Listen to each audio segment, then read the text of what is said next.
Now, when I was 2 years old, I moved to Greenland with my parents and my sister, and we lived there for 7 years. It is quite a remarkable place to grow up as a child. I remember Greenland as a very tough environment. It was always cold, very dark, and there was lots of snow, not green at all. I actually believe that the word Greenland is the first example of greenwashing in this world. Now, 7 years in Greenland taught me that our lives largely depends on the forces of nature. And 50 years later, in April 2022, I had the opportunity to participate in an expedition to northeast Greenland with 13 dogs, a dog sled, and a tent. This time, I only stayed for 7 days, but enough to see the big changes in nature. Normally, the temperature in northeast Greenland in April is around minus 20 degrees Celsius, but that week, we had days where the temperature was above the freezing point. You could almost hear the ice melting in April. Wow. So as I came back, I studied how much sea levels would rise if all the ice in Greenland would melt. I knew it was bad, but honestly, I didn't know it was that bad. 6 to 7 meters. I know now. And knowing is important because when we know, we can do something. But between knowing and doing, there is choosing. By now, I think we all kind of know. So the questions are, what are we choosing and what are we doing? If we want to avoid a climate disaster, we need much more radical leadership.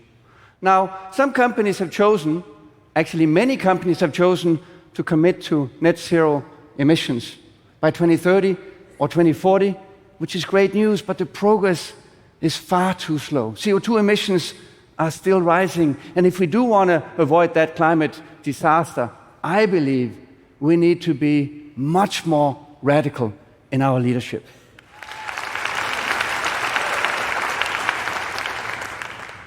When it comes to choosing, we need more courage. Our choices need to be based on what is necessary, not what seems possible right now. If we choose to pursue impossible big dreams, we spark the imagination of people, and the impossible becomes possible. Like we did at Maersk in 2018, when we committed to zero carbon shipping without knowing how to do it. And when it comes to doing, we need much more collaboration. For more than 100 years, we've learned how to specialize and optimize our part of a value chain. But if we want the kind of change that is necessary, we need to reinvent the entire value chain based on zero carbon, not just a piece of it. At a time when some people talk about deglobalization, we need more global collaboration around sustainable technologies than ever before, not less. It reminds me of the time in my youth when I played the trumpet in a symphony orchestra. It was a great experience, mostly because my fellow musicians played really, really well. Now, if you want to change the music of a symphony orchestra, it really doesn't make sense to ask the trumpets to play a different tune or the violins. You need a new sheet of music for all the musicians at the same time, and you might even need to replace some of the instruments. Northvolt was created like that. The founders had the courage to reimagine a zero-carbon value chain for batteries based on recycling. And as a new instrument, they invented a way to take back the raw materials in used batteries and use them again and again and again. That is the kind of radical leadership we need. We need to have the courage to orchestrate the reinvention of the entire value chain end to end, and we need to have massive collaboration to get it done in time. And the good news?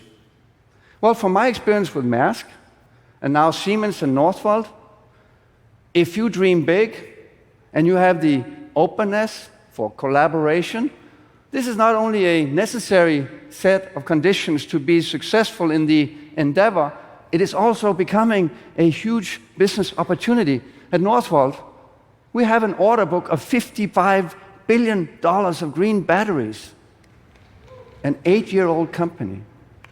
And Siemens, thank you. And Siemens is achieving the highest growth rate since 20 years because we're decarbonizing industrial and urban infrastructures in close collaboration with our partners. There are so many examples out there, but we need many, many more. And that is what the TED Future Forum is all about. It's a growing community of companies whose leaders have the courage to reinvent for a sustainable future and to share their stories, to inspire others to do the same. We invite you to join us. We invite you to play your beautiful instrument in a symphony orchestra with some of the most courageous leaders in the world. Thank you.